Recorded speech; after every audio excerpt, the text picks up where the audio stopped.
Ved Prakash ambition coaching classes गरीखाना खगोल Danapur station के नज़दीक हाफ किलोमीटर में मिलेगा आपको। मेरे आगे में है बैंक ऑफ इंडिया, वहीं पे हमारी कोचिंग चलती है और लगभग जो है 8-10 साल से हम पढ़ा रहे हैं इस फील्ड में। तो हम इसके पर्पज़ से ये कहना चाहते हैं कि आप जो है मेरे चैनल पे बने रहिए। आपको जो है जो भी एग्जामिनेशन होगा, चाहे मैट्रिक हो या इंटर हो, तो सबका प्रश्न पत्र मिलेगा और बढ़िया से डील किया हुआ मिलेगा। हम आशा करते हैं कि आप लोग मेरे चैनल को देखते रहें हमेशा और सब्सक्राइब करें और शेयर भी करें साथ साथ। तो हम लेके चलते हैं, पिछले दिन भी हम जो है फिजिक्स का क्लास लिए थे, आज भी हम फिजिक्स का कुछ क्वेश्चन लेके आए हैं। नवीकरणीय ऊर्जा स्रोत और अनवीकरणीय ऊर्जा स्रोत में क्या अंतर? तो सबसे पहले हम जानते हैं नवीकरणीय। नवीकरणीय मतलब जिसको हम बार बार नया करके उपयोग करते हैं, उसको हम लोग क्या कहते हैं? नवीकरणीय ऊर्जा संसाधन। और नवीकरणीय मतलब जिसको एक बार कर दिए और खत्म हो गया, जैसे भाई कोयला जल गया तो उसके बाद आप दोबारा उसको यूज कर सकते हैं? नहीं कर सकते। लेकिन सूर्य ऊर्जा, सूर्य का जब प्रकाश हम लोग लेते हैं तो क्या होता है कि हम रोज बाय रोज लेते हैं, हवा डेली बाय डेली लेते हैं, जितना मन करता है, कोई हमें रोकने वाला होता है? जल जितना मन करता है हम पानी बहाते हैं, बर्बाद करते हैं, पीते हैं।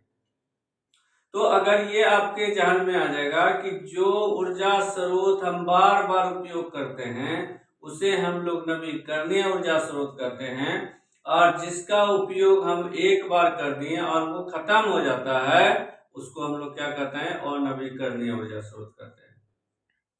अब देखते हैं हम लोग पॉइंट बाय पॉइंट, इसको लिखना जरूरी है। तो ऊर्जा के वे स्रोत जो अपरिमित रूप से प्रकृति में पाए जाते हैं, ठीक है, यानी कि अपरिमित, ज्यादा मात्रा में, जितना आप यूज कर सकते हैं। तो ऊर्जा के वे स्रोत जो प्रकृति में सीमित मात्रा में पाए जाते हैं। क्या ये जो है सीमित मात्रा, जो है सीमित मात्रा क्या होगा? सीमित मतलब थोड़ा ही मात्रा है, यानी कि कुछ दिन ऐसा होगा जाके कोयला समाप्त हो जाएगा, पेट्रोलियम समाप्त हो जाएगा। देख रहे हैं कि कितना इंक्रीजमेंट हो रहा है, पेट्रोल देखते हैं कितना बढ़ते जा रहा है, किरासन तेल कितना बढ़ते जा रहा है। तो उसी को हम लोग क्या कहते हैं? अनवीकरणीय ऊर्जा स्रोत। दूसरा पॉइंट, यह ऊर्जा स्रोत वायुमंडल को प्रदूषित नहीं करते हैं। हवा क्या वायुमंडल को प्रदूषित करता है? नहीं भाई, कभी नहीं। हवा के बिना तो हम रह ही नहीं सकते हैं। उसके बाद सौर ऊर्जा, सौर ऊर्जा क्या वायुमंडल को प्रदूषित करती है? नहीं करती है। जैसे में दे दिया आपका सौर ऊर्जा, हवा और जल। अब इसमें दूसरा देखते हैं, यह ऊर्जा स्रोत वायुमंडल को प्रदूषित करता है। कोयला जलाते हैं, देखते हैं धुआं एकदम पूरा निकलता है, तो धुआं से क्या निकलता है? कार्बन डाइऑक्साइड निकलता है, जिससे क्या होता है? वायु प्रदूषित हो जाता है। उसके बाद जैसे इसमें देखिए कोयला दे दिए, डीजल दे दिए, गैस दे दिए, पेट्रोलियम, यानी कि जो ये वायुमंडल को प्रदूषित करता है, और नवीकरणीय ऊर्जा वायुमंडल को प्रदूषित नहीं करता है। यह प्रकृति में सीमित मात्रा में पाया जाता है, और यह प्रकृति में अपरिमित यानी कि असीमित, जितना यूज कर सकते हैं। क्वेश्चन पे अब देखते हैं हम लोग अगला क्वेश्चन, ये भी आपका इंपॉर्टेंट है, ठीक है। VBI है 10th क्लास के लिए, जो बोर्ड में PSCB में हर एक बार ये पूछा जाता है, ठीक है।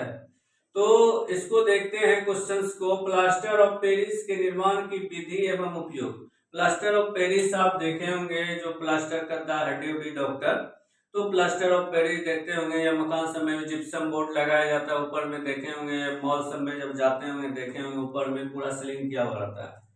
तो जिप्सम को 373 डिग्री पर गर्म करने पर यह जल के अणुओं का त्याग कर कैल्शियम सल्फेट अर्ध मतलब हाइड्रेट है, लेकिन 1/2 भाग बनाता है। जैसे CaSO4 इंटू, इसको इंटू पढ़ेंगे, 2H2O, यहाँ पे हम लोग उष्मा गर्म करते हैं कितना? 373 डिग्री पे।